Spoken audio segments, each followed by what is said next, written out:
Behind the bright lights of the red carpet and the glamorous frames, many Hollywood stars have had to face a silent but extremely fierce battle: skin cancer. This cruel disease not only leaves marks on the body, but also poses a great challenge for both the body and the spirit. From the moment of receiving the bad news to the journey of recovery full of tears and hope, they fought not only to maintain their careers, but also to regain their lives. Among these stars, who has left you with the deepest inspiration? Share their names in the comment section below. If this is the first time you know these stories, leave a comment number 0. And don't forget to subscribe to support the channel, spreading the journeys full of determination and courage.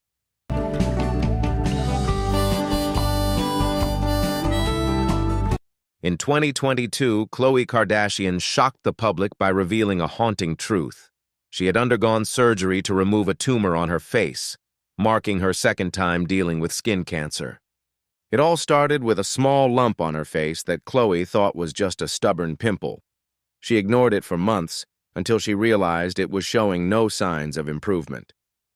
After 7 months of procrastination, she decided to have a biopsy, and the result was alarming.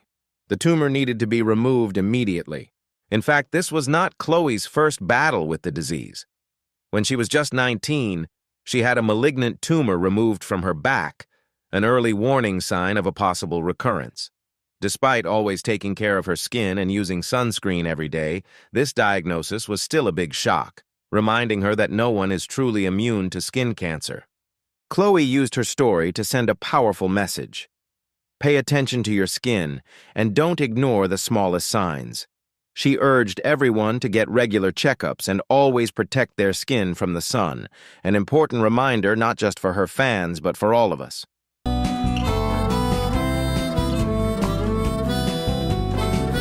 Hugh Jackman, the beloved X-Men hero with a strong and charismatic image on screen, not only fights on set, but also bravely faces a silent enemy: skin cancer. Since 2013, he has undergone at least 6 surgeries to remove skin lesions caused by this disease. Despite the challenging journey, Jackman always maintains an optimistic spirit and does not hesitate to share publicly about what he is going through. Born and raised in Australia, a country with the highest rate of skin cancer in the world due to strong ultraviolet rays, Jackman once admitted that his childhood lack of knowledge and habits to protect his skin from the sun.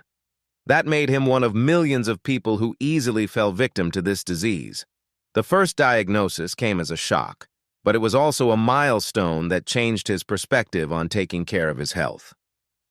On April 20th, 2023, after undergoing a procedure to remove a new dark spot on his skin, Jackman shared a simple yet emotional message on Instagram. Remember to use a high SPF sunscreen no matter the season. It was not only the experience of someone who has faced illness many times, but also a sincere reminder, coming from a place of genuine concern. The joy burst out that same month when the latest biopsy results showed no signs of cancer, good news that made fans around the world breathe a sigh of relief. But for Jackman, the fight is not just his own. He has used his fame to spread public awareness, calling for regular checkups, early detection, and never taking sun protection lightly. Hugh Jackman is not only an excellent actor, but also a powerful inspiration in the journey to prevent skin cancer. His message is simple but powerful. No one is exempt, and skin care is never something to be taken lightly.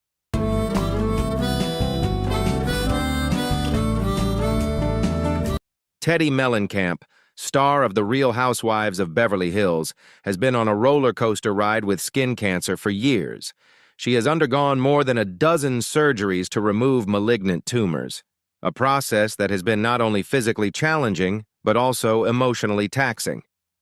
On September 20th, 2023, during a routine checkup, she received devastating news. A biopsy confirmed the presence of a new tumor. The news kept her up all night, her mind reeling with uncertainty and anxiety.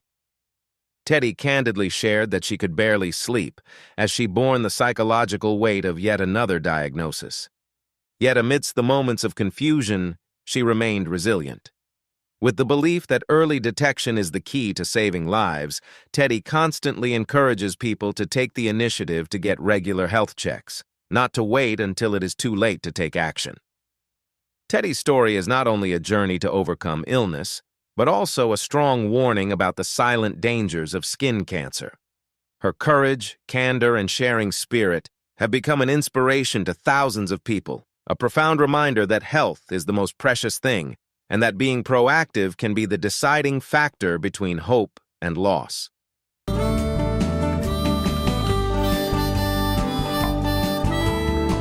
In late March 2023, Christy Brinkley, the ageless beauty icon, shared an experience on Instagram that made many people worry. She had just discovered and had a small basal cell carcinoma removed from her face. With her signature charm and sense of humor, Christy wrote, "Thank you to the wonderful doctors who found and removed the tumor. They sewed me back together like a custom-made Dior dress." But Christy didn't stop at sharing her personal experience. She turned that anxious moment into a powerful message about skincare and being proactive about your health. She frankly admitted that she waited too long to see a doctor, and from that experience she sent her fans an important message: don't delay. Christy's message was simple but powerful. Take care of your skin like your life depends on it. She maintains a habit of using SPF 30 sunscreen every day, reapplying it frequently, wearing long sleeves and a wide-brimmed hat when going outside. Small actions that can make a big difference. Christy's story is not only a cautionary tale, but also an inspiring reminder. Start today. Cherish and protect your health before you regret it.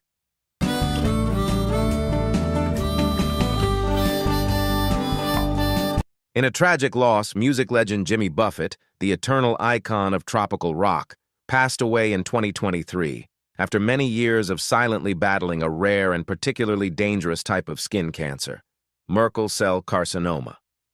This disease is fast-growing but often painless, easily overlooked because of its discrete symptoms. The tumors are red, purple, blue, or the same color as the skin, making it difficult for the patient to recognize the severity. This disease usually affects the elderly and is closely linked to long-term sun exposure. Since 2019, Jimmy Buffett has been quietly battling it, choosing to keep his health condition private until the end of his life. It was not until his death that his sister, Lori Buffett McGuane, first revealed to People magazine about his courageous but quiet journey. In the final months of his life, he was forced to cancel his performances, a heartbreaking decision for an artist who had dedicated his life to the stage. His passing shocked and deeply moved millions of fans around the world.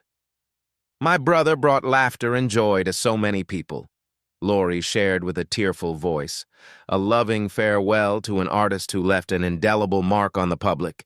Indeed, Jimmy Buffett not only left behind a treasure trove of vibrant music, but also inspired a lifestyle, free, relaxed, and full of joy.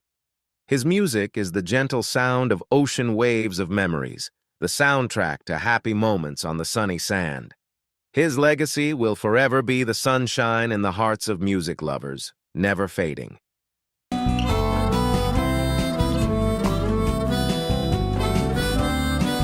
Melanie Griffith, a veteran Hollywood actress, has always been brave and honest when sharing her personal experiences, especially when it comes to health, something that not many stars are willing to do. After being diagnosed with basal cell carcinoma, a common form of skin cancer that can cause serious complications if left untreated, Griffith underwent treatment to remove a cancerous spot on her nose. In 2018, she posted an unedited photo on Instagram showing her nose covered in a bandage after a dermabrasion procedure. More than just a health update, the image is a powerful reminder of the need to protect your skin from the sun. Going beyond her personal story, Griffith has used her own experience to raise awareness. She is outspoken about the potential dangers of long-term exposure to UV rays and urges people not to ignore any unusual signs on their skin. Don't wait. Get checked out as soon as you notice something is wrong. Her message is simple but profound. Early detection and proactive skin protection can be the key to fighting skin cancer. Griffith's courage and honesty have sparked new awareness in the community, inspiring thousands to take action for their own health.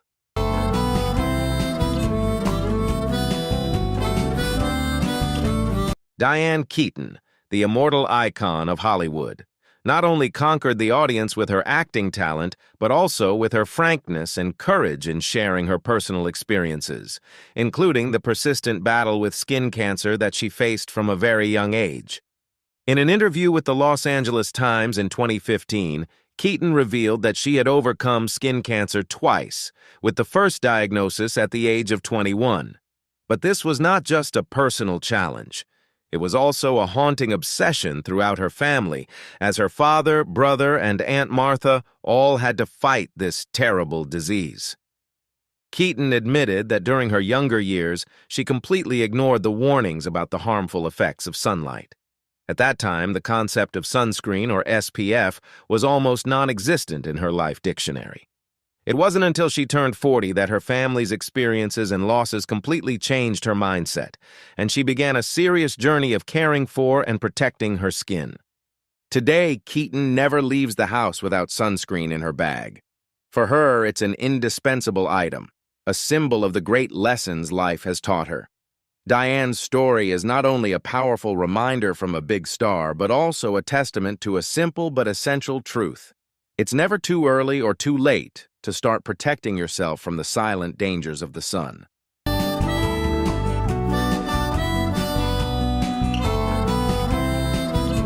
In 2009, Brooke Shields, the actress and model who was once a beauty icon, experienced a huge shock when she discovered an unusual mole on her face. The doctor's results shocked her. It was a precancerous lesion, a serious warning sign of a potential skin cancer risk. Looking back, Shields admits that she was very subjective about the sun. Growing up in New York, she and her friends often sunbathed on the roof without worrying about sun protection, thinking that only at the beach were UV rays truly dangerous. It was that ignorance that made her face the consequences many years later.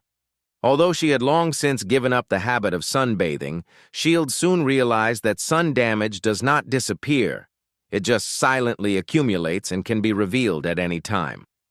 That experience became a strong reminder. Stopping sun exposure does not mean you are completely free of risk. Since that incident, Brooke Shields has become especially serious about caring for and protecting her skin. She hopes that her story will help raise public awareness so that many others do not have to pay such a high price for youthful subjectivity.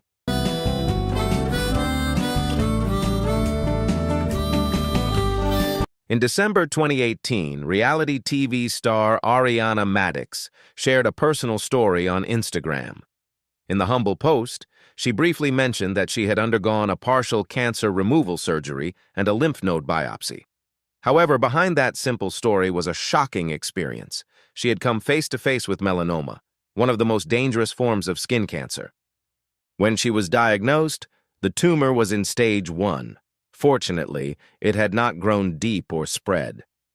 Ariana told the Skin Cancer Foundation in 2023 that she always felt something was wrong, even though many doctors had reassured her that it was nothing serious. It was her intuition and determination to not ignore her insecurities that helped her detect the disease in time, and perhaps saved her life. After the surgery and biopsy results, Ariana received the good news. The cancer had not spread.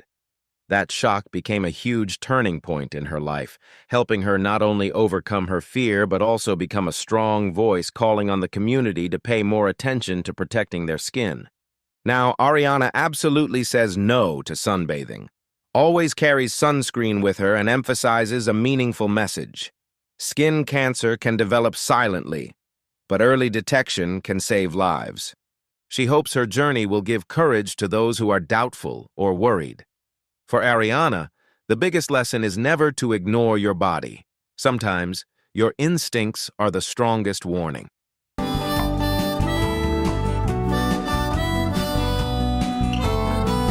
At just 19 years old, Whitney Carson was facing an important turning point in her life when she became a professional dancer on the hit show Dancing with the Stars, a dream she had pursued for many years.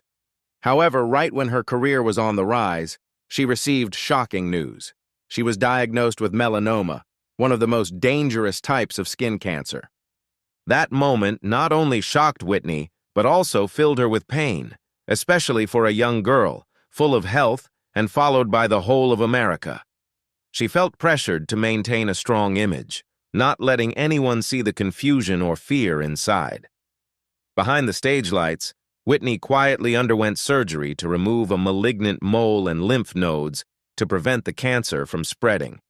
She kept her illness a secret, not sharing it with her dance partner or the production team, because she had only one goal: to overcome the challenge without affecting her career. Now that she has overcome the disease, Whitney looks back on her journey as a silent and resilient battle. She admits that it is not easy to maintain a strong image on stage while facing the fragility of a patient struggling with danger. Whitney Carson's story is a testament to the resilience and extraordinary mental strength, reminding that health can be threatened by anyone, regardless of age, lifestyle, or appearance. Today, Whitney uses her experience to raise awareness about skin cancer, encouraging people to listen to their bodies, get regular checkups, and most importantly, never ignore any warning signs, even when pursuing the biggest dreams of their lives.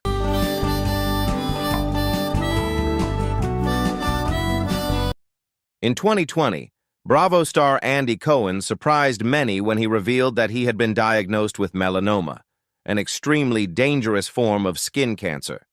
He shared the story during a conversation on Sirius XM radio with Jenny McCarthy. It all started with a small black spot on his lip that Andy had neglected and ignored for a long time.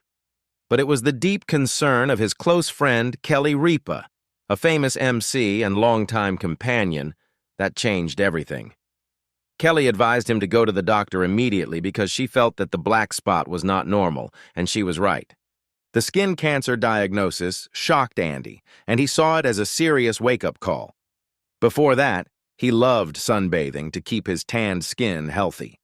However, after that experience, Andy completely changed his habits, gave up sunbathing, and switched to a lifestyle that focused on protecting his skin, avoiding direct exposure to sunlight. Andy Cohen's story is a poignant reminder that skin cancer can appear in unexpected places, and that sometimes it's the care and reminders from loved ones that are most important in helping us detect it early and save lives.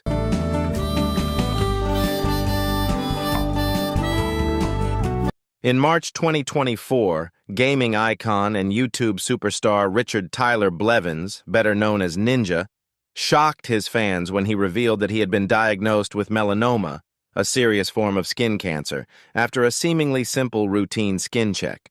It all started when his wife, Jessica Blevins, noticed an unusual mole on the sole of his foot. With her keen intuition and caring nature, she convinced Ninja to get checked out right away. Initially, doctors recommended removing the mole as a precaution, but a biopsy confirmed it was melanoma. Without hesitation, Ninja quickly underwent surgery to remove a larger area of skin around the mole and a nearby suspicious spot to ensure the cancer had not spread.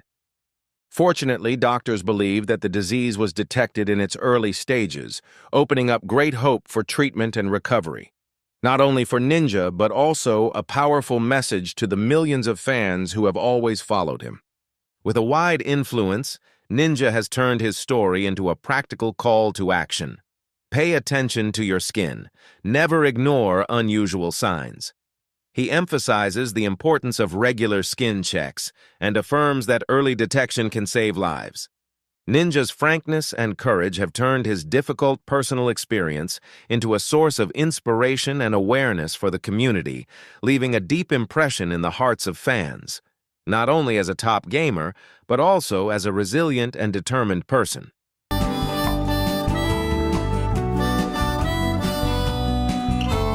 In June 2024, Kevin Jonas shared the powerful personal story of his surgery to remove a basal cell carcinoma tumor from his forehead. In a video posted to Instagram, the Jonas Brothers member appeared calm but determined, documenting the entire journey from the moment he entered the clinic to the moment he was about to go under the knife. Pointing to a small spot on his forehead, he bluntly said, "This is skin cancer." while also sending an important message to fans not to ignore similar signs. Although basal cell carcinoma is the most common type of skin cancer, it is often overlooked and ignored, making Kevin's public journey a meaningful public message. At 37, Kevin, a father of two, highlights an undeniable truth. Skin cancer does not discriminate by age, gender, or fame. From a teen idol to millions, he is now a family man, a successful businessman, and a powerful inspiration for taking care of and proactively protecting your health. Kevin's openness and honesty not only shows courage, but also marks a positive shift in celebrity culture, where candor becomes strength, and self-care becomes a responsibility not just for oneself, but for the community.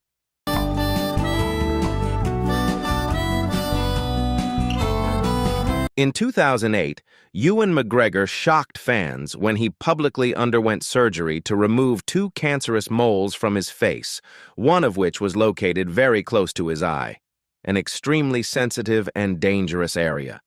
What was even more shocking was that he discovered the disease during a routine health check, completely unaware of the seriousness of the results.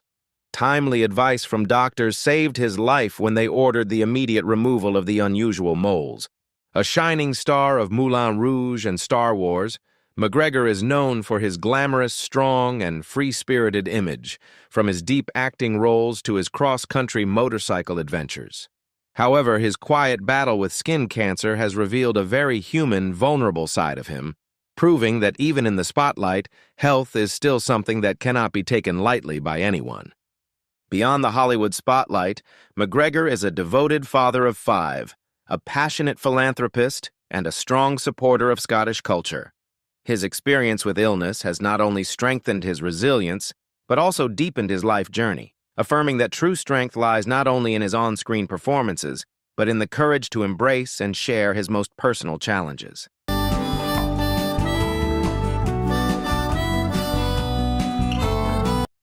In May 2024, former U.S. Open champion Andy Rodic spoke publicly for the first time about the silent battle with skin cancer he has been battling since retiring in 2012.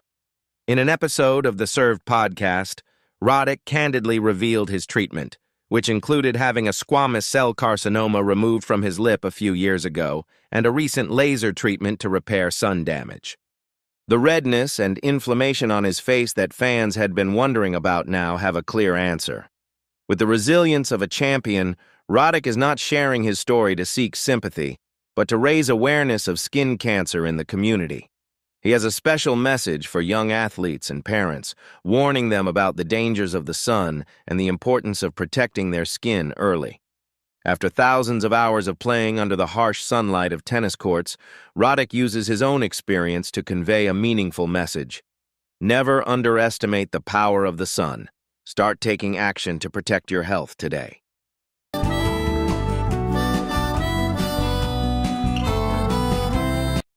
On March 20th, fitness icon Richard Simmons opened up about his arduous battle with skin cancer.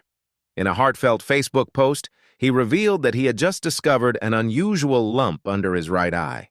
Something was wrong, Simmons candidly shared.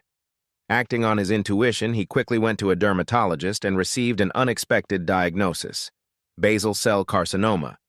Referred to a leading dermatologist in the field of skin cancer, he knew that the lump had to be removed immediately to prevent danger. The treatment process was challenging and painful. Without anesthesia, doctors used small tools to burn away the cancer cells on his skin.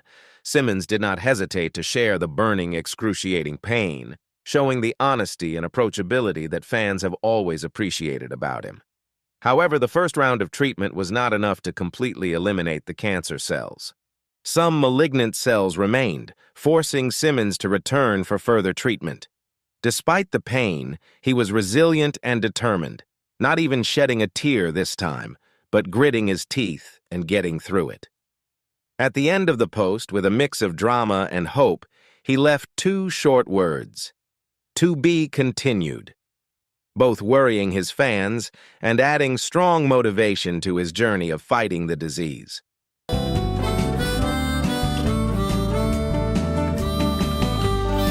In a candid Instagram post, Cait Jenner sent fans into a tizzy when she shared a photo of her nose still covered in red bandages after surgery to remove skin cancer. While she didn't go into too much detail, her message was clear. Protecting your skin from the sun is something you can't take lightly. "I recently had some sun damage removed from my nose," Jenner wrote, adding a heartfelt reminder to everyone. PSA, always wear sunscreen. She later confirmed that the lesions were diagnosed as basal cell carcinoma, a common but serious form of skin cancer that often results from long-term exposure to ultraviolet rays. A former gold medalist and public figure who has lived in the spotlight for decades, Jenner has spent countless hours in the sun, from training sessions to golf matches to everyday life in sunny California. So her story serves as a stark reminder: skin cancer doesn't discriminate, and sometimes even a small blemish can be a warning sign of much more serious risks.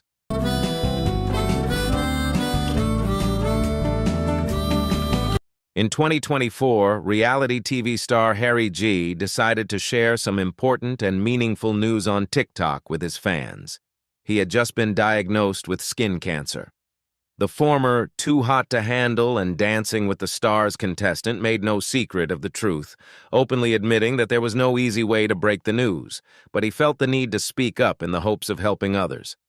During a recent dermatologist visit, out of curiosity and concern, doctors discovered an abnormality on his shoulder.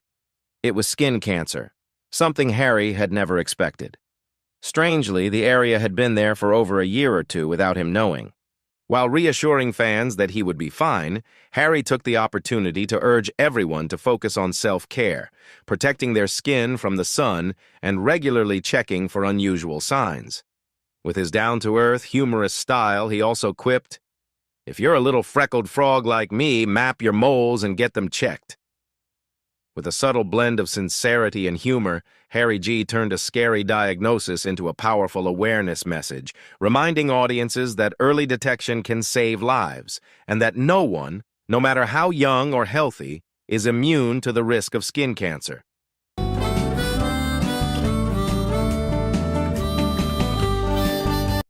Actor and former professional footballer Vinnie Jones has never shied away from a challenge.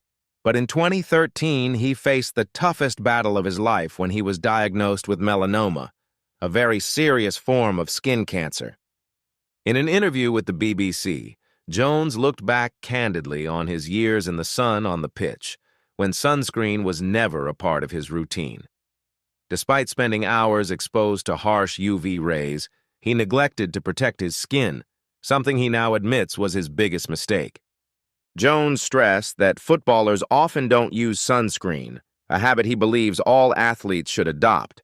But his message isn't just for the sports world, it's for everyone, especially children who spend a lot of time outdoors. Since his diagnosis, Jones has become a vocal advocate for the importance of early detection of skin cancer and sun protection. "If you feel anything unusual on your skin, don't wait to get it checked out," he warns. Despite his fierce image on the pitch and on screen, his battle with melanoma has revealed a different side of Vinnie Jones, a vulnerable yet compassionate man determined to spread the message of protecting public health. It is a touching story about 20 famous actors who faced the life and death challenge of cancer and their resilient journey to 2025. We hope that these shares have touched your heart, helping you appreciate the meaningful legacies they left for the world. If this video touched you, don't forget to like, share with your friends, and leave a comment to let us know which actor has inspired you the most. Subscribe to the channel and turn on the notification bell so you don't miss any new videos from us. Thank you for joining us. See you in the next stories.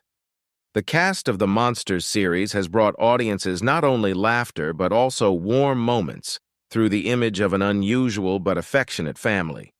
Behind the makeup and the brilliant stage are real people with their own lives, each carrying a journey full of twists, challenges, and unexpected changes. Now, as 2025 has come, let's look back at the journey they have traveled. Some have quietly retreated from the spotlight to live a peaceful life. Some have experienced personal events and losses, but there are also those who continue to pursue their passion, shining with their own mark. Join us in the little-known slices of everyday life, where quiet but inspiring stories are revealed. It is a story of determination, change, and how they continue their journey of maturity after leaving the Hollywood spotlight.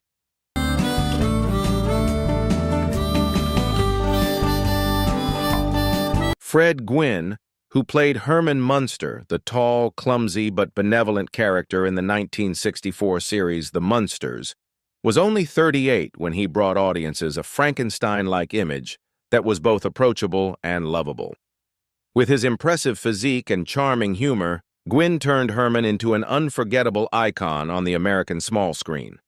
However, that resounding success became a huge shadow covering the rest of his career. Although he continued to act in films, write children's books, and pursue many other artistic projects, Fred Gwyn often felt constrained by the image of Herman, a role that was both a glory and a shackle. In 1952, he married Jean Foxy Reynard and had 5 children: Kieran, Madden, Dylan, Gaynor, and Evan. But the family's happiness soon cracked when their son Dylan unfortunately drowned as a child, a painful loss that left an unfillable void. The marriage also gradually fell apart in silence and isolation. Fred Gwyn later remarried and chose to live a private life in Maryland, away from the noise of the entertainment world. His final years were associated with persistent illness, from chronic physical pain to a final battle with pancreatic cancer, which led to his death on July 2, 1993, at the age of 66. Although he was frustrated with the limitations of the entertainment industry and carried many regrets, Fred Gwyn was remembered by fans and colleagues for his sharp intellect, inner depth, and rare dedication to the arts. His estate, largely from copyrights and real estate in Maryland, is estimated at $1.7 million. Fred Gwyn's journey is not only the story of an actor attached to a classic role, but also a true slice of life, where behind the makeup and laughter is a quiet, profound, and strong person.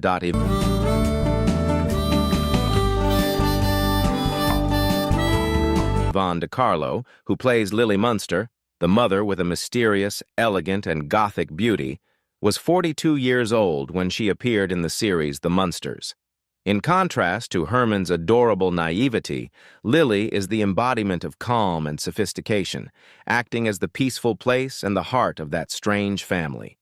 With her captivating beauty and extensive experience from famous epic films, the role of Lily is not only a breakthrough that brings Yvonne's name closer to the general audience, but also a big shadow that makes it difficult for her to escape an image that has been deeply ingrained in the public's heart.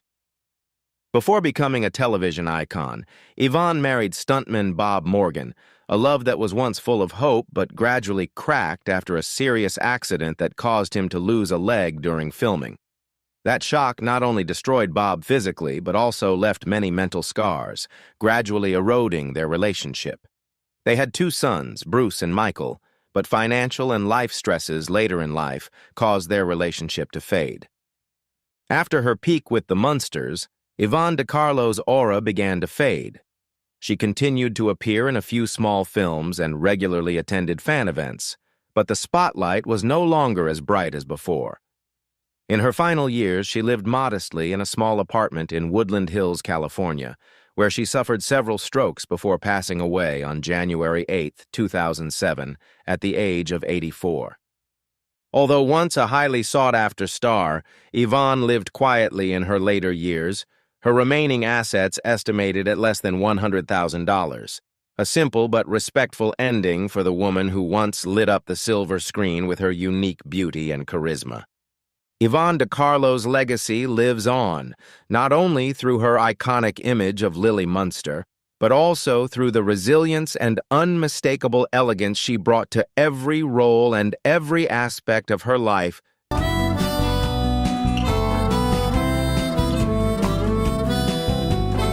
Pat Priest, at the age of 28, gracefully transformed into Marilyn Munster, the ugly duckling granddaughter of traditional beauty in a family full of strange faces. With her sweet features, clear eyes, and approachable demeanor, she brought a special depth to the character, making Marilyn a gentle but memorable highlight in the series The Munsters. However, It was her deep attachment to that role that prevented her acting career from breaking through. Although she participated in a few low-budget films and appeared on television in guest roles, she was always framed in the image of Marilyn, gradually closing the door to more diverse roles. In 1967, Pat married Donald Bington, a real estate developer. They had 2 daughters, Elise and Hannah, and lived in a small suburban home far from the Hollywood spotlight. But after years of seemingly peaceful marriage, the marriage gradually fell apart, mostly due to a breakdown in trust. They eventually quietly separated in the 1980s, leaving behind many regrets. After the divorce, Pat Priest did not remarry but chose a quiet and private lifestyle. She found solace in painting and spent much of her time caring for her sick sister. Occasionally, she still appeared at fan events but openly admitted that she felt forgotten by Hollywood, a feeling familiar to artists who were once associated with a classic role. Currently, at the age of 88, she lives peacefully in Salt Lake City, Utah. Her life is not lavish but full, with income from royalties, real estate, and paintings. Her assets are estimated at $600,000. Although he has long since left the stage, Pat Priest still lives in the memories of his fans, as a gentle, pure, and affectionate symbol through the image of the gentle Marilyn of yesteryear.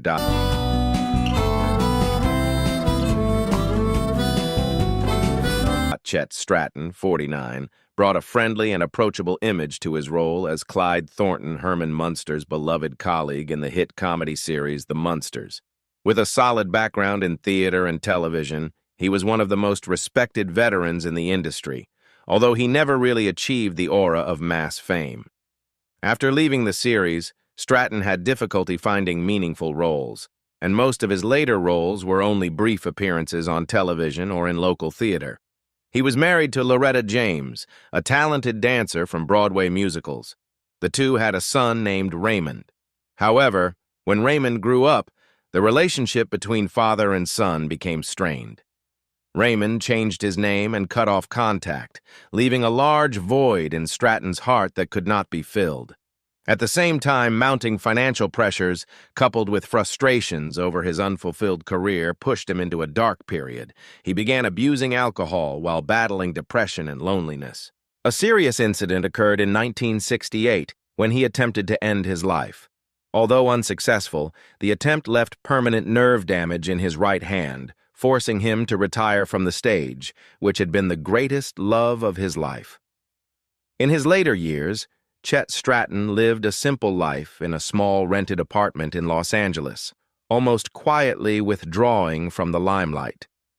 He died of a heart attack on July 19, 1970, at the age of 55, a lonely but not forgotten death. His estate was estimated at $40,000, mostly from life insurance and some unpaid royalties. Although not the most prominent face in the cast of The Munsters, Chet Stratton is still fondly remembered by a segment of the audience as a quiet but precious piece in television history.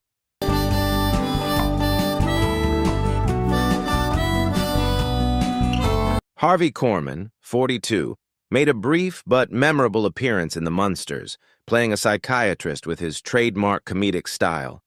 Even though it was just a cameo, he still managed to make the audience laugh with his graceful juggling and unmistakable wit, elements that have made his name throughout his career. Corman then became a familiar face on television through The Carol Burnett Show, where he shined as a true comedian with the ability to turn any situation into a laugh-filled moment. However, as the TV spotlight gradually faded, his path to film did not go smoothly. Several unsuccessful projects left him feeling overshadowed by his former colleagues, leaving him doubting his own abilities. In his personal life, Corman is married to dancer Donna Ellert and has 2 children, Maria and Christopher. However, the hectic pace of life and negative rumors led to the dissolution of their marriage in 1977. His relationship with his children was also not very smooth, largely due to the long distance and difficult-to-heal emotional gaps. In his later years, Harvey Corman lived a quieter life, rarely appearing in public. He faced many health problems, the most serious of which was an abdominal aortic aneurysm, the disease that took his life on May 29, 2008, at the age of 81. Corman's fortune at the time of his death was estimated at $1.5 million, the result of a frugal lifestyle and selective appearances in the entertainment industry. Although his private life was not without its ups and downs, he is always remembered with deep respect by the public, as a talented comedian who left his mark with both laughter and dedication to the arts.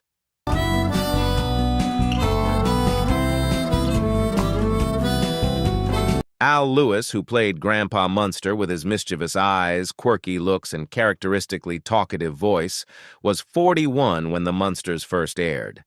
His character, a unique blend of old-school vampire and mad scientist, quickly became a pop culture icon, winning over audiences with his charm and wry humor.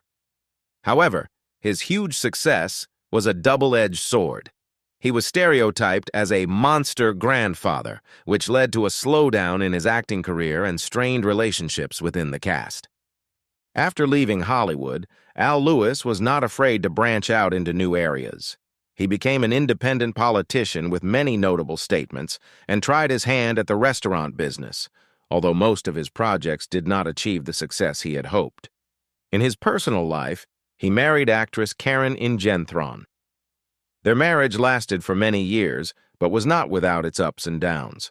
Disagreements in lifestyle and views meant that they often lived apart, although they remained husband and wife. The couple had 3 sons, but family tensions, especially over finances and Lewis's lack of presence, caused the father-son relationship to become distant over time. In his later years, Lewis faced serious health complications after a series of strokes. He lived in a state of need for special care and almost completely withdrew from public life. On February 3, 2006, he passed away at the age of 82. His estate was estimated at $250,000, a modest figure due to the effects of debts and prolonged legal costs. Although he felt forgotten by the industry that had once brought him to the top, Al Lewis was always fondly remembered by audiences. He was not only the quirky Grandpa Munster, but also a symbol of a unique era of television where the eccentric could be strangely endearing.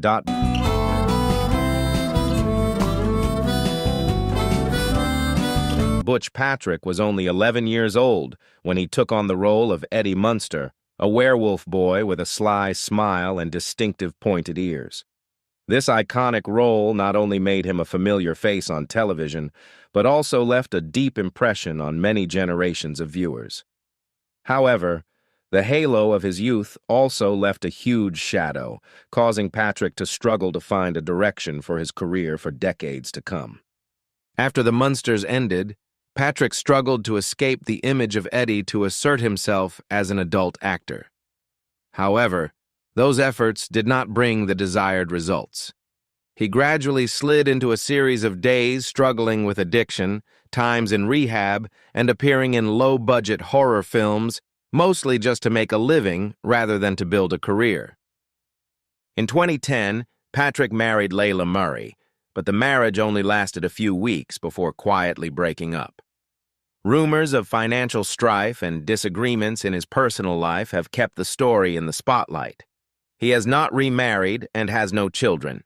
His relationship with his mother, who managed his career as a child, has also been strained by a legal dispute over finances, which has strained their relationship.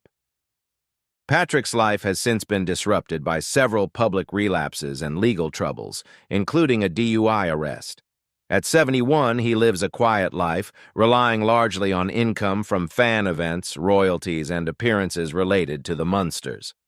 Although he claims to have maintained sobriety, those close to him say he has become increasingly reclusive and withdrawn from the public eye. His current net worth is estimated at $400,000, much of it from selling memorabilia and attending nostalgia events. Despite his many attempts to rebuild his life, the image of the young Eddie Munster still accompanies Butch Patrick as an inseparable part of him, both a mark of the past and a shadow that is not easy to shake off.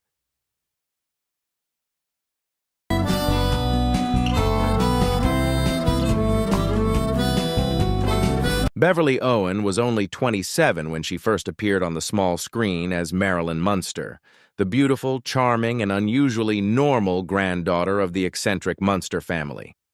Owen's gentle beauty and refined demeanor created an interesting contrast with the rest of the eccentric characters, making her a fascinating highlight of the series. However, after only 13 episodes, she suddenly left the show. The initial reason was said to be due to creative conflicts, but the deeper truth was a silent mental crisis taking place behind the scenes. In 1967, she married writer John Stone, and together they had two daughters, Cait and Polly. However, their marriage ended regrettably in 1974, leaving deep wounds in Owen's soul. Coupled with her long-term depression, she decided to retreat from the Hollywood spotlight, choosing to live in seclusion in Vermont, where she taught drama at a local school. During those quiet years, she silently battled mental health issues, eating disorders, and many chronic diseases, trying to keep a little peace for herself. Not remarrying nor returning to the entertainment world, Owen gradually closed her life in a quiet space, where she lived with her close cats, her companions throughout the final journey of her life. In 2017, she was diagnosed with ovarian cancer. After a period of resilient fighting, Beverly Owen passed away on February 21, 2019, at the age of 81. The assets she left behind were estimated at about $350,000, mostly from retirement funds and a small house in Vermont. Despite the many ups and downs in her life, Owen's gentle Marilyn Munster image will always live on in the hearts of audiences, as a silent symbol of delicate beauty and strength hidden behind a gentle smile.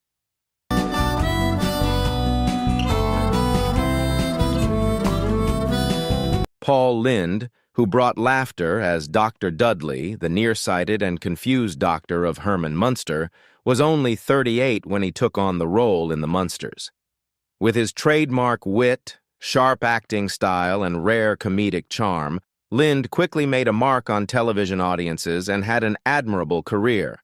However, behind the bright lights of the stage, his personal life was a series of lonely days and constant internal struggles. Never married and childless, Lynde often poked fun at his single life on television. However, hidden behind the humorous stories was a man who struggled with depression and emptiness in relationships. The distance from his conservative family in Ohio, largely due to his concealed personal emotional tendencies, made his loneliness worse, pushing him into a spiral of alcohol as a way to soothe his unspoken wounds. Despite his many passionate relationships, none of them could last long with Lynde, due to his emotional instability and the effects of his long-term addiction. By the late 1970s, his career was in decline after a series of public scandals, including arrests. That ostracized him from the entertainment industry, and he gradually disappeared from the screen. By 1981, Lynde was living quietly in a house in Beverly Hills, isolated from the world and filled with bitterness. On January 10, 1982, he died in his sleep at the age of 55 from a heart attack, the result of years of struggling with addiction.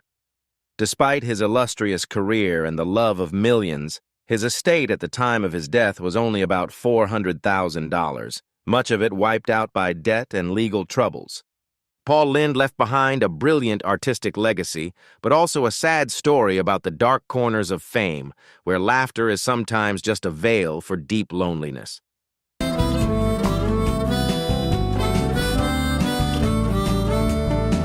John Feedler, who played Warren Bloom, the paranoid but lovably awkward postal worker on The Munsters, brought the character a perfect blend of eccentricity and innocence that fit the show's comedic tone.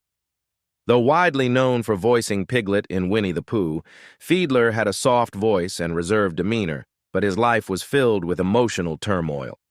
Although he married his high school sweetheart, June Masterson, their marriage could not survive the loss of their only child, Matthew, to leukemia in 1968. The tragedy devastated them, sending them into a deep depression. Feedler, grief-stricken and disoriented, turned to work as a way to escape his feelings of emptiness, continuing to take on supporting roles in search of emotional and financial stability. He became a familiar figure, often walking around studios alone, speaking his own lines, seemingly never out of Matthew's shadow. His career slowed in the 1980s, leaving Feedler to rely on modest paychecks. On June 25, 2005, he died at the age of 80 of cancer, living alone in a nursing home with no family by his side. His estate, approximately $650,000, was given largely to children's health charities, named after his son. Despite his life of profound loss and great challenges, John Feedler remains a memorable figure in the entertainment industry.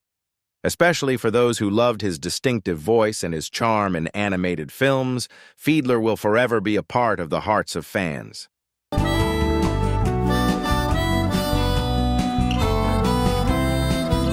Jane Withers, who appeared in The Munsters at the age of 38 as Miss Valentine, was a prominent child star in Hollywood in the 1930s. She made her mark in her short-lived role as an eccentric but warm-hearted visitor to the Monster House. However, throughout her adult life, Withers struggled to escape the child star image she had once carried. Withers had 2 marriages. Her first was to businessman William Moss, with whom she had 2 daughters, Margaret and Leah. She then married director Kenneth Owen, but the marriage ended in pain due to her husband's repeated infidelity. In the 1970s, Withers was involved in a public custody battle that resulted in her losing custody of one of her children, a pain she never forgot. Her later life was plagued by loneliness, paranoia, and anxiety symptoms, especially after she suffered a home invasion in 1993. Despite a brief return to voice acting, her final years appear to have been dominated by loneliness and dementia as her memories faded over time. Jane Withers died on August 7, 2021, at the age of 95, ending a life filled with challenges. Her once vast fortune eventually shrank to around $1.2 million, much of which was spent on distant relatives and medical expenses. Despite her career's ups and downs, and her life's struggles and upheavals, Jane Withers remains an unforgettable icon of old Hollywood. Someone who fought through great challenges in her life, but still left a deep mark on audiences.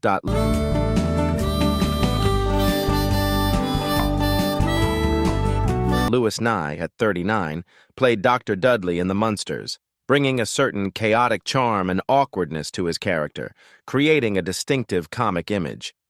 A talented improviser and comic icon, Nye had his moments in variety shows.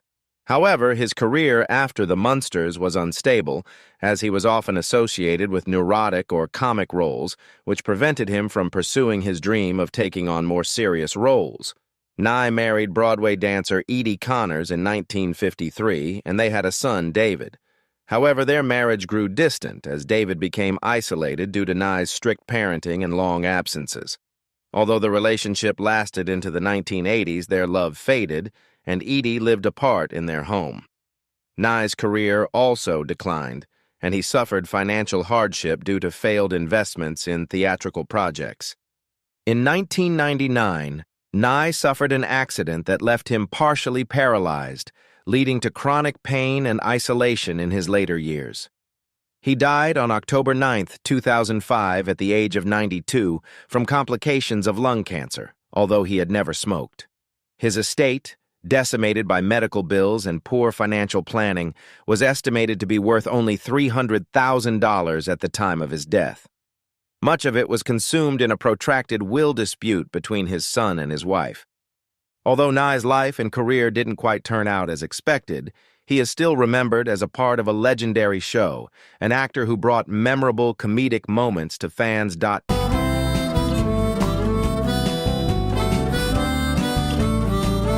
Ted Eckles, who made his name as a Boy Scout in The Munsters at the age of 9, began his acting career at a very early age.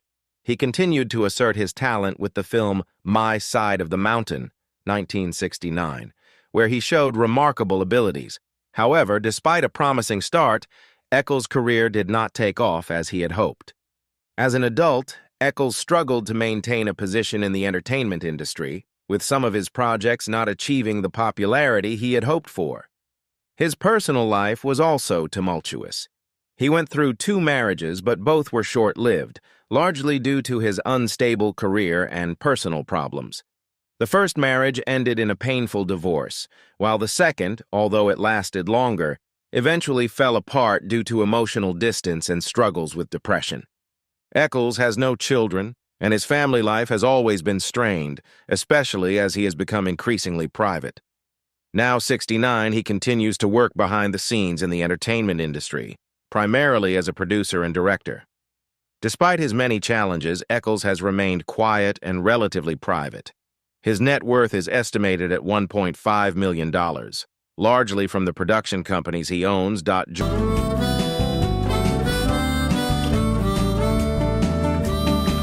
Joyce Jameson, who was just 37 when she took on the role of the eccentric Mrs. Dismy in The Munsters, was a talented actress whose notable roles in The Andy Griffith Show and The Apartment, 1960, helped her build a promising career. However, her personal life was not without its ups and downs. Jameson had 3 marriages, but lasting happiness seemed to elude her. Her first ended in heartbreak due to her husband's alcoholism, and her second marriage was marred by infidelity. Despite her distinguished acting career, the challenges of her relationships left a deep mark on her, leaving her mentally and emotionally challenged, sometimes feeling lost. She had no children, and this left Jameson without family support in her later years. Her career gradually waned over time as she was forced to accept small, unnoticed roles. Joyce Jameson died on January 16, 1987, at the age of 59, from complications of a long illness. Her estate was estimated at $1 million, much of it comprised of valuable Hollywood memorabilia that she collected throughout her career.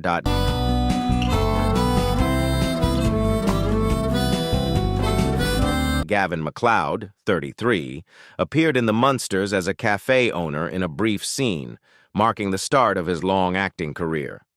While his role in The Munsters was not particularly notable, Mloud's natural charm really shined through in his role as Captain Steubing on The Love Boat, a role that has become iconic and has been synonymous with him for decades. However, Mloud's personal life has not been easy. He has struggled with addiction for years, which has put a significant strain on his second marriage. Mloud's first marriage also ended in a complicated divorce, largely due to his struggles as a husband and father. Although he has 2 children, his relationship with them has become increasingly strained due to his addiction and his long absences. After battling personal monsters, Mloud found redemption through charity work and sharing his story with the public. He became a role model for those struggling with similar issues, sharing his own journey of overcoming hardship and recovery. Mloud remained married to his second wife until his death on May 29, 2021, at the age of 90 of natural causes.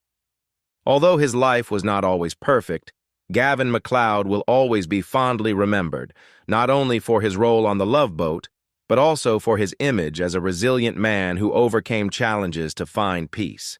His fortune, estimated at $3 million, has been largely donated to charities that support those battling addiction.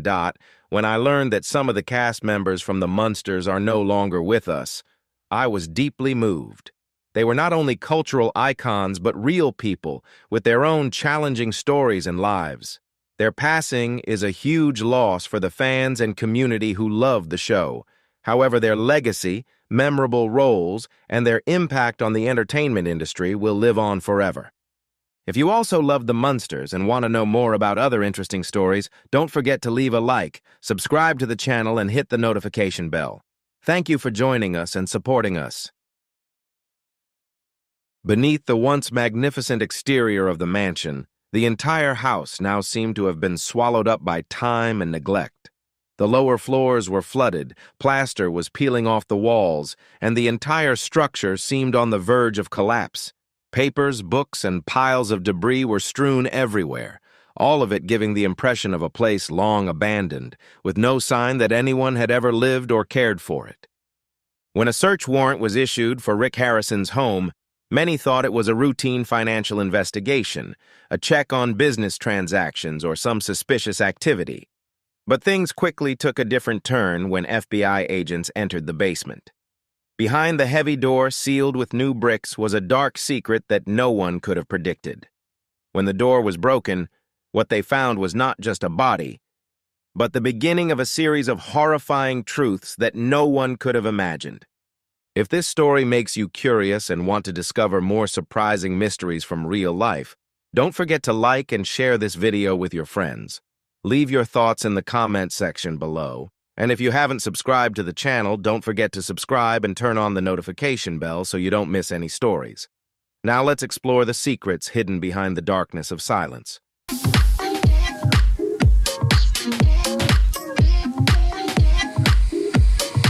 Brick by brick, the FBI discovered the unexpected.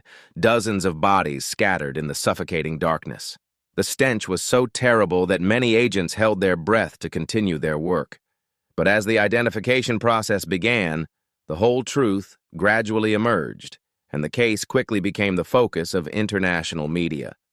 Not only because of its severity, but also because the person at the center of the case was none other than Rick Harrison, a familiar face on television, once seen as a symbol of perseverance and business talent.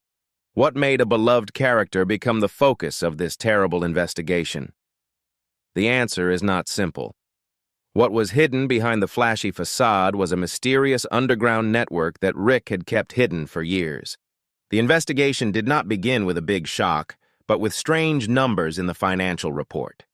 In early 2022, during a routine audit by the IRS and FBI, Rick's famous gold and silver pawn shop was flagged for financial irregularities. Small but frequent discrepancies, especially involving cash transactions and items of unknown origin, caught the attention of investigators. Initially, it was thought to be a simple Nevada tax scam. But Rick Harrison was no ordinary businessman. He was the face of the American antiques industry, a national television star with millions of followers. He was known for his rare, exotic, and valuable items, and had appeared on television hundreds of times. So the lack of transparency in his financial records raised questions. Could there be a different story behind his success? The FBI in Las Vegas created a special unit to closely monitor the shop's financial activities. Soon, they discovered a series of suspicious transactions, cash sums ranging from $15,000 to $50,000 without clear receipts, and rare items such as ancient Buddha statues, 13th century Chinese ceramics, and ancient Egyptian artifacts that appeared without documentation of their origin. Most shockingly, some of the artifacts matched lists of items stolen from museums in Asia, the Middle East, and Europe. One particular clue raised the case to an international level of risk. Rick Harrison's name had appeared multiple times in Interpol's internal alert system. If you found this story interesting and want to discover more mysterious situations from real life, don't forget to like and share this video with your friends. Leave your thoughts in the comments below the video, and remember to subscribe to the channel and turn on the notification bell so you don't miss any of the next shocking stories.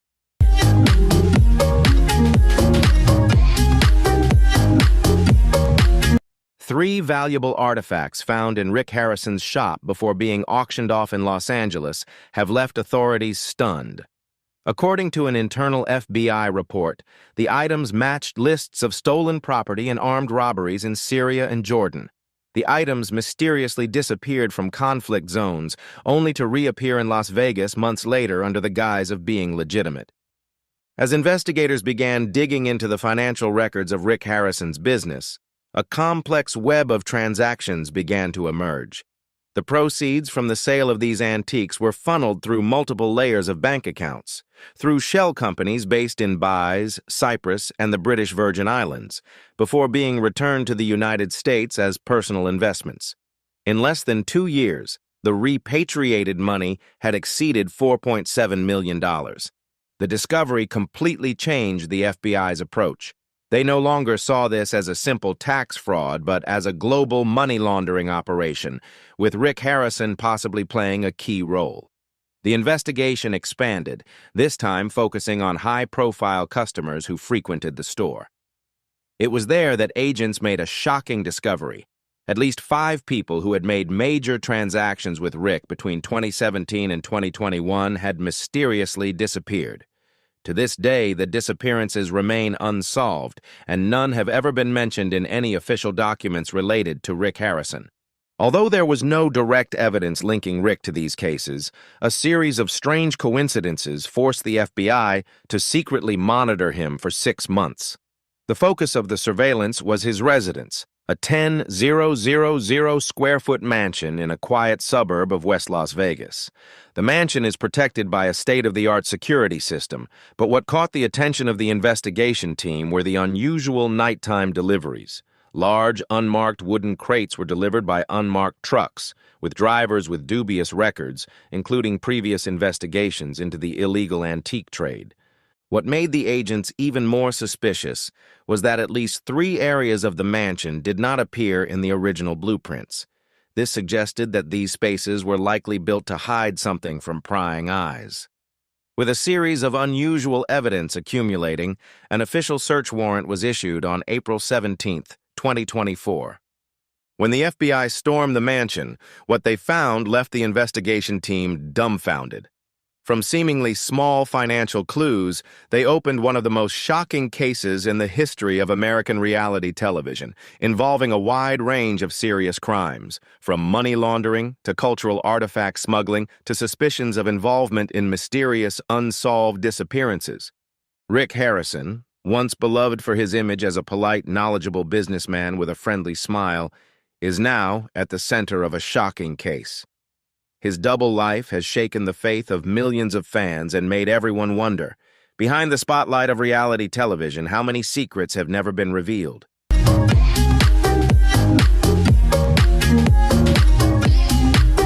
Rick Harrison's estate, located in the affluent suburb of West Las Vegas, was once hailed by Lifestyle magazine as a history buff's paradise. From the outside, the mansion was unremarkable.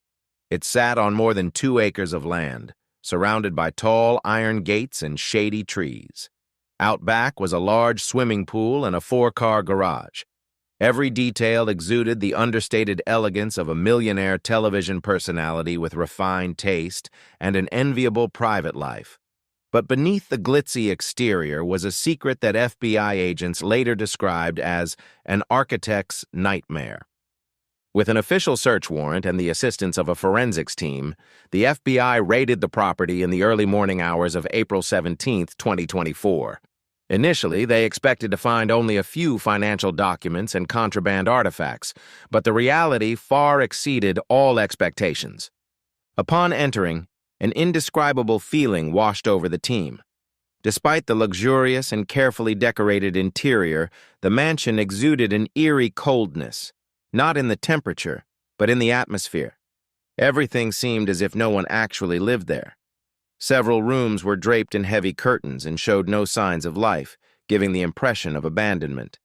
Many areas of the house were locked in unusual ways, as if to hide something. On the ground floor, the agents discovered large wooden crates hidden in the wine cellar, access only to the owner. However, instead of wine, the crates contained rare artifacts wrapped in velvet and bearing the emblems of museums from the Middle East, Asia, and North Africa. Most of the items were undocumented, and many matched a list of items stolen in organized thefts between 2016 and 2022. But the real horror began when an agent discovered a secret room hidden behind a false wall in Rick's private library. The room was windowless, completely silent, and completely isolated. Inside, a decomposing body was wrapped in a large tarp. No identification was found, but a nearby antique clock was later confirmed to belong to a collector who had disappeared in 2019. The discovery immediately triggered FBI emergency protocol. The mansion was immediately locked down, forensic units were called in, and the search area was expanded over the next 48 hours. Over the next 2 days, 24 more bodies were discovered. Some of the bodies were hidden in basement storage areas. Others were buried under the hollow floorboards, and some were even hidden in areas not originally planned, indicating unauthorized structural modifications. The state of decomposition of the bodies varied, with forensic analysis showing that some had been there for more than 5 years. The majority of the victims were males between the ages of 30 and 50. Some were identified as missing persons from neighboring states, while others were unidentified due to the dismemberment of their bodies. What particularly interested investigators was that most of the victims had some connection to the gold and silver pawn shop, or had engaged in transactions involving artifacts with Rick.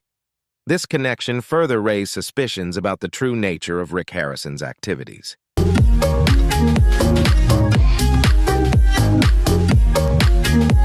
The findings at the scene not only solidified the connection between the mysterious disappearances and Rick's shady dealings, but also opened up a haunting world behind his ordinary businessman facade.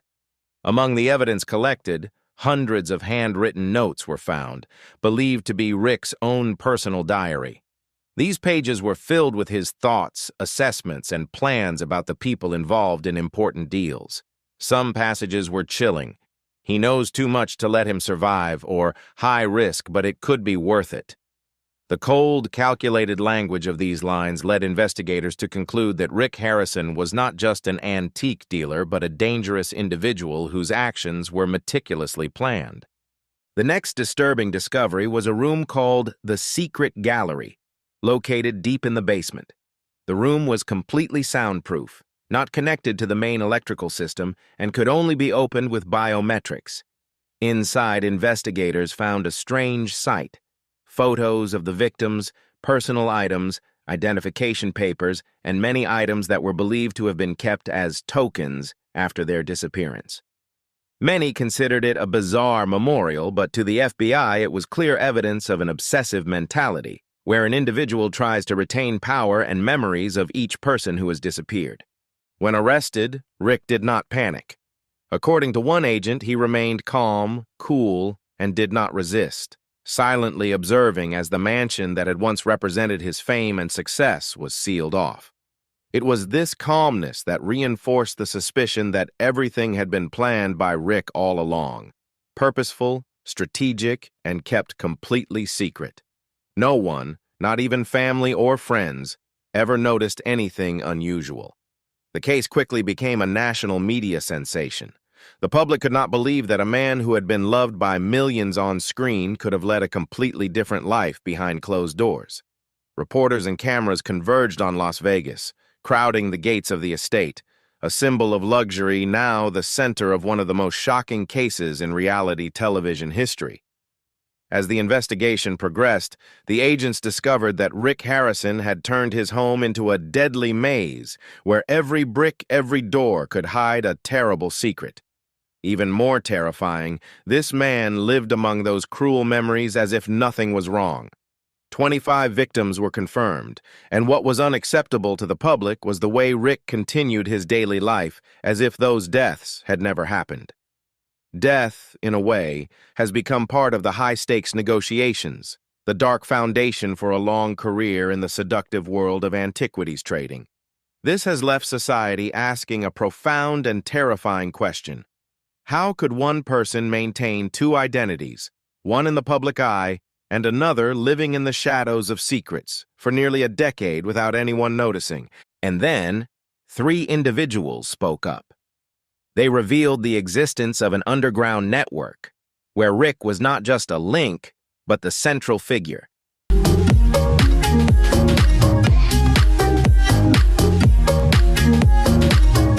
As the investigation into Rick Harrison's estates comes to a close, investigators realize that what they have uncovered is only the tip of the iceberg.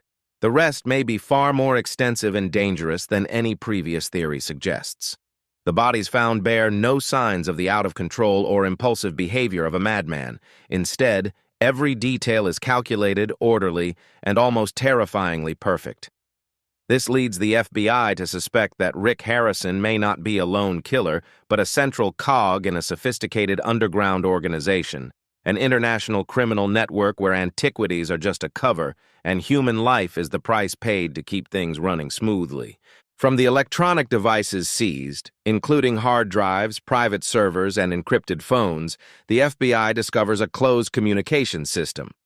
Anonymous platforms like Ancroat and Sky ECC were used to exchange information in a nearly untraceable manner. Working with Europol to decrypt the data, they were able to access hundreds of direct messages from Rick's device, codes and symbols describing delivery locations, product code names, values, and strange terms like black rice, gold, and blood formula. The internal language of illicit antiquities transactions. At least 12 individuals have been identified as Rick's associates, all with a history of artifact smuggling and ties to organized crime syndicates in Turkey, Iraq, Egypt, and the Balkans. 2 of them, known by the aliases Farouk and SM, are on Interpol's red list. A 2020 report found that they had orchestrated the theft of nearly 300 artifacts from the Syrian National Museum during the Civil War. Rick's direct connection to these 2 individuals through negotiations and transportation arrangements was confirmed by the extracted data. Rick's role became even more troubling when the FBI discovered that he was not only a buyer of antiquities, but also directly involved in the process of laundering, assessing the legitimacy, and legalizing the items before they were put on the market. In other words, Rick was not just a middleman, but also a strategic advisor, a key player in the entire system. According to the FBI's model, the smuggling chain operated in a triangular structure. The supply came from unstable regions such as the Middle East and Eastern Europe. The transit points were mainly in France, Switzerland, and Belgium, and the final consumption markets were the United States and China. Rick was the gateway for the items into the United States through the gold and silver pawn shop, a perfect cover for illegal activities. Between 2016 and 2023, it is estimated that Rick Harrison has legitimized at least 147 valuable antiquities, with total transactions exceeding $19 million. These items include a 6th-century Buddha statue stolen from India, an ancient lion statue from Armenia, 2 bronze wine vessels from China's Zhou dynasty, and a near-perfect copy of the Egyptian Book of the Dead that went missing from Luxor in 2011. All of these artifacts are prohibited from being sold commercially under international law. However, Rick's reputation as an antiquities expert has helped him bypass all checks. The network is maintained in the shadows with extreme sophistication. Transactions are conducted through intermediaries. Payments are routed through front companies in the Caribbean, while forged documents are produced in secret facilities in Romania and Hong Kong. It all paints a complex and dark picture of a world that Rick Harrison, once considered a television icon, secretly manipulated for years.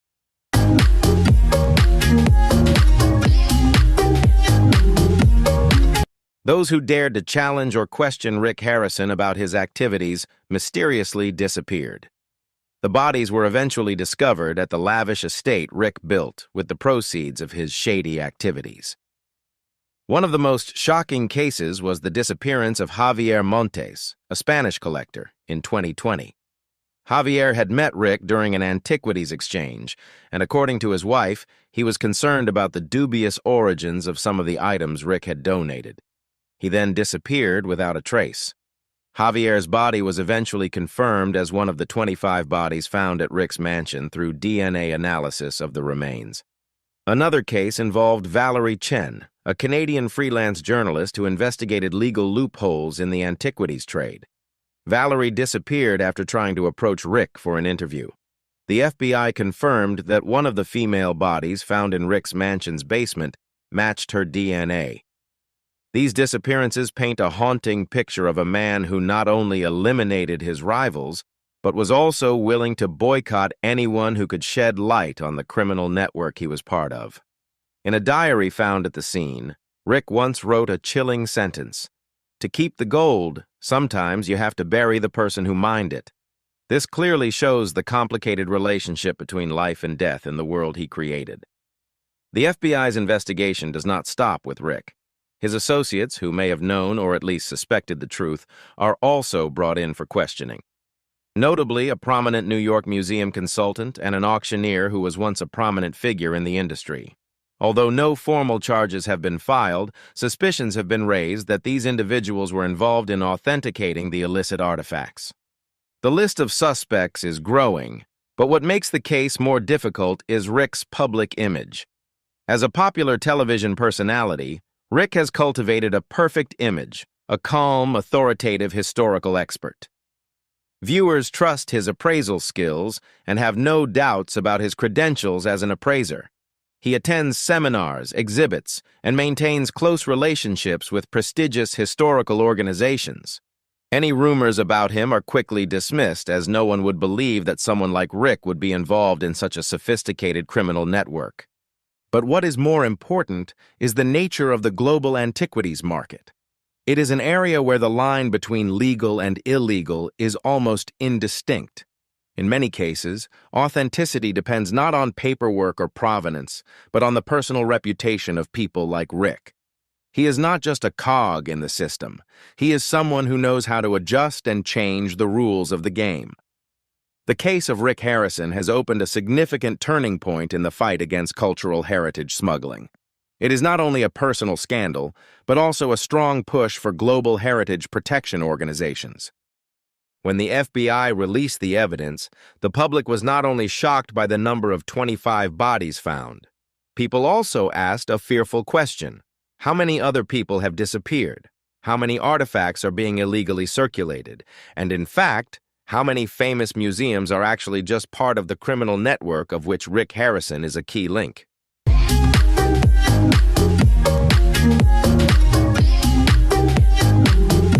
Rick Harrison, the man who everyone once considered an icon of passion for history and antiques, a famous reality TV expert with extensive knowledge, has gradually revealed a scary dark side.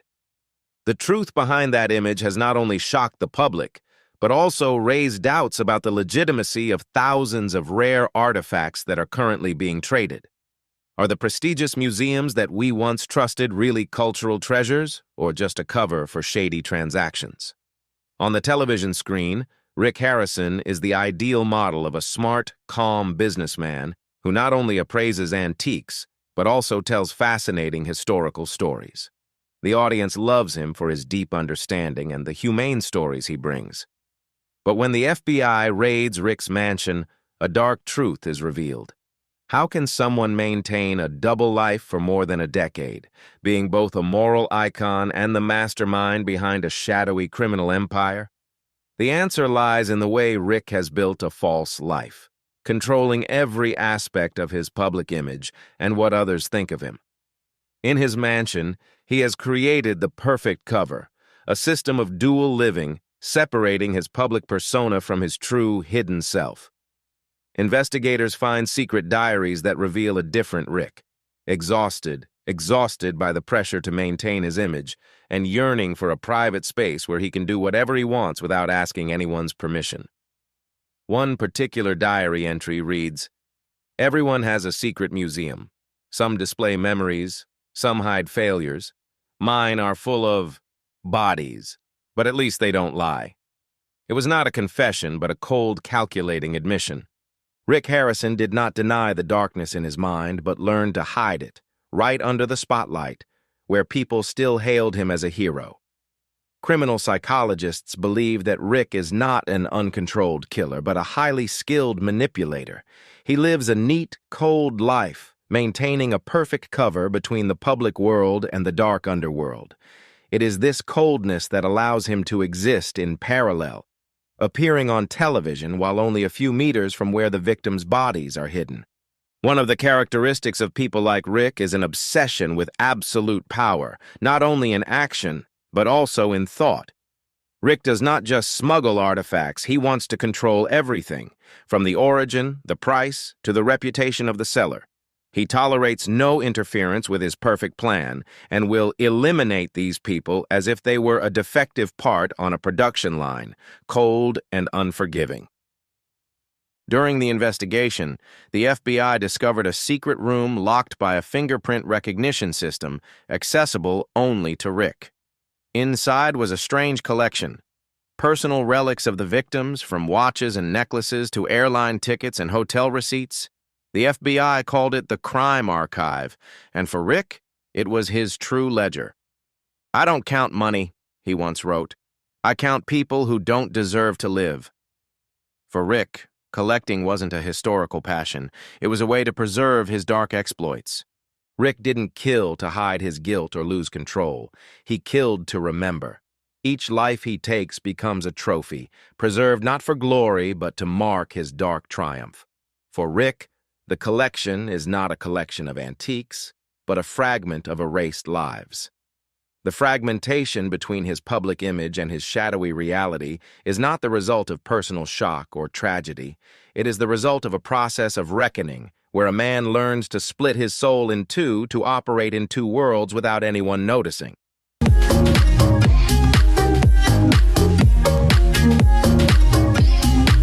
According to psychological reports provided by the FBI, Rick Harrison's childhood was unremarkable. He did not experience any trauma or abuse, and he had no history of mental illness. However, from an early age, Rick showed signs of a strong desire for superiority.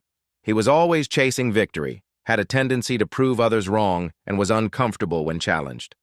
A former teacher described Rick as a quiet student who did not attract friends but always wanted to be the only one with the right answers. When he became famous, Rick was not surprised. For him, fame was not a gift, but a tool. Throughout his career on Pawn Stars, Rick almost never made a serious mistake. He was extremely careful to control every situation, only appeared when everything was perfect, and stayed away from negative rumors. This shows that he understood the power of image and used it as an invisible shield to protect himself from all suspicion. That exquisite control is what makes the truth about him so shocking. Rick is not a freak or a maniac. He is the very embodiment of calm and reliability, and that reliability makes the case all the more serious. If even a symbol of trust can be a cold-blooded killer, who can be trusted? Rick's loyal audience, largely middle-class Americans, had seen him as a model of hard work and the dream of rising from nothing. They admired Rick because he was a living example of this. But the incident has hurt them deeply and left them with a sense of betrayal, as if Rick had not only taken someone's life, but also destroyed their faith in reality TV and the model of success they once admired. However, this division is not only a reflection of Rick, but also the nature of reality television, where everything can be staged, edited, and polished to appear more real than it really is. Rick understood this and took advantage of this very platform to build an image so perfect that he himself was drawn into it. The man the FBI discovered in the mansion was not an antiques appraiser, but a human life appraiser, and each of those lives was recorded as a cold testament to his ambition for absolute control. The clearest evidence of the darkness in Rick's life was the discovery of 25 bodies in his mansion. This number shocked the public not only because of the horror, but also because of the identity of the people involved.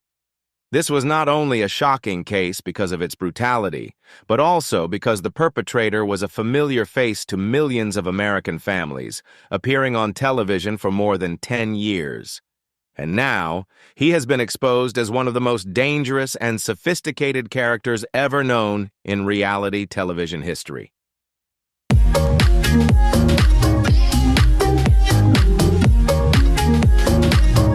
The initial public reaction quickly focused on Rick Harrison's family, especially Corey Big Hoss, Rick's only son and a longtime companion on Pawn Stars for more than a decade. Not only is Corey the blood heir, he is also seen as the successor to the television legacy his father built. Therefore, when shocking allegations were made against Rick, a successful father and businessman, but was exposed as the culprit behind a series of murders and the leader of an international antiquities smuggling network, Corey immediately became the center of suspicion. The public and the media questioned, was Corey really ignorant? Had he never noticed anything unusual during hundreds of episodes and more than a decade of working alongside his father? With the image of a cheerful, sometimes naive son who was always present in big deals by his father's side, suspicion was inevitable.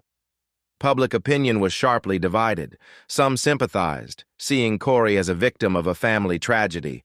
Others suspected that he might have known, but chose to remain silent to protect his reputation and interests. In his only public appearance since the incident, Corey only briefly addressed the camera. "I don't know. If I knew, I wouldn't be here today. I'm his son, not his accomplice." Although the statement seemed sincere, it could not stop the wave of suspicion. Online, Users began to look for old interviews, analyze every detail in the broadcasts, looking for signs that Corey might have noticed something unusual in his father's actions. Although there was no official conclusion, the image of Corey, once loved as a loyal heir, was now tinged with doubt. The shock to the production team was not only the scale of the crime, but also the fact that they had been working and filming with the same killer for more than a decade without any of them suspecting anything. An unnamed assistant who worked on the show told The Hollywood Reporter that Rick controlled everything behind the scenes, from the scripts to the shooting schedules. He was never overly friendly, but was always punctual, professional, and remarkably calm. And it was that calmness, looking back now, that made people shudder. When the scandal broke, the History Channel had no choice but to cancel Pawn Stars permanently, despite the show being one of their longest-running and highest-grossing franchises. Advertising contracts, international distribution rights, and tour arrangements were all canceled in less than 10 days. The crew, many of whom had been with the show since its inception, were suddenly out of work and felt cheated and exploited. "I felt like I had helped create a media monster," one veteran cameraman admitted with sadness. The famous pawn shop, which once drew thousands of tourists from all over Las Vegas to see the TV space and meet the real Rick Harrison, was also closed indefinitely. The entire building was sealed off for investigation, and the area was virtually deserted by tourists. People who had once eagerly come here to buy a small item or simply take a souvenir photo now wanted to forget they had ever set foot here.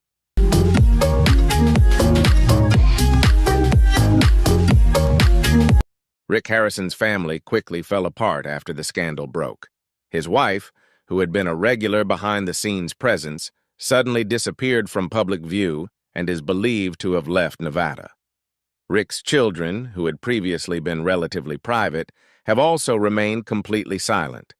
According to sources, they are cooperating with investigators to clarify the origins of the family's assets, especially those obtained through illegal activities, an important move to protect themselves from criminal liability. By the end of March 2025, Rick Harrison was officially facing 29 charges, including first-degree murder, running a criminal organization, smuggling antiquities, money laundering, and obstructing the enforcement of law. The prosecution was accelerated after nearly 3 months of investigation, with the participation of more than 70 federal agents and crime experts. There is no doubt that Rick Harrison is the key figure in a series of organized murders that took place right in his mansion, where the FBI discovered 25 hidden bodies. The land has now become a museum of crime, with dark traces that cannot be erased. The first trial was held on September 18, 2024, in a federal court in Nevada, with tight security and close supervision from the international media. Newspapers described it as the trial of the century of reality TV. More than 200 journalists were present at the scene to report live from outside the courthouse, while major television networks such as CNN, NBC, and CBS provided daily analysis, dissecting every detail of the trial. Never before has a reality TV star in America faced such an overwhelming array of accusations and evidence. Nevada Attorney General Maria Lopez opened the trial with a dramatic statement. Defendant Rick Harrison was more than just a murderer. He built a criminal empire. Every brick in his mansion was laid with the blood and bones of his victims. The prosecution's case rested on 3 main pillars: physical evidence from the crime scenes, the victims' remains, diaries, and personal items, along with electronic data, including encrypted messages, secret audio recordings, internal surveillance, and testimony from witnesses who had traded items with Rick or been threatened by him.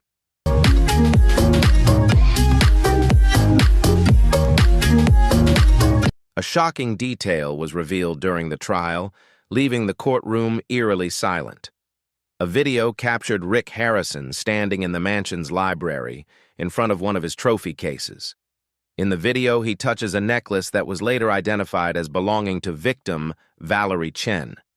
The video does not contain any words from Rick, but the cold, emotionless look he gave the necklace sent shivers down the spine of the jury. The silence of his actions was a chilling reminder that cruelty was not a whim, but a deeply ingrained part of his nature. These were not random acts, but a carefully calculated plan that demonstrated the power and control Rick had always tried to maintain. On the defense side, prominent attorney Peter O'Donnell deployed a dual strategy, denying the murder charges and questioning the legitimacy of the investigation. They argued that much of the evidence was likely fabricated, and that Rick Harrison was the victim of a conspiracy to destroy his reputation and fortune. O'Donnell repeatedly described the case as a trial by the media, criticizing the way the public and press convicted Rick before he had a chance to defend himself. However, these arguments did not undermine the weight of the evidence against him.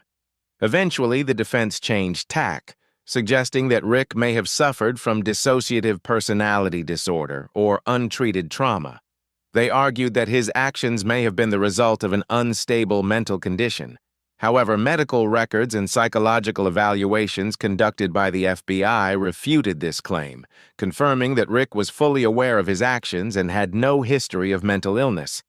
Psychologists also confirmed that he was mentally competent to stand trial and was fully capable of understanding and taking responsibility for his actions. The climax of the trial came when Rick Harrison was allowed to take the stand, a surprising decision. For nearly 40 minutes, he maintained eye contact, spoke in a monotone, and firmly denied any murder charges. He declared, "I am a businessman, I deal in antiques, I am not a murderer. Everything you said about me, about the mansion, about the bodies, is either a fabrication or part of a setup." However, this denial further alienated the jury. He showed no remorse, a complete disconnect from the reality of his crimes, which further highlighted the discrepancy between the clear evidence of witness testimony. A former employee testified that Rick had threatened him for knowing too much about the company's secrets and Rick's unethical actions. An auctioneer admitted to taking money to fake the provenance of the artifacts Rick sold, facilitating illegal transactions. A journalist who worked with Valerie Chen also confirmed that Valerie expressed concerns for her safety after investigating Rick. She even shared her fears about what might happen after revealing these secrets. Just weeks later, Valerie went missing, raising suspicions about Rick's involvement. These statements not only provide important information, but also shed light on the dangerous relationship between Rick and those around him.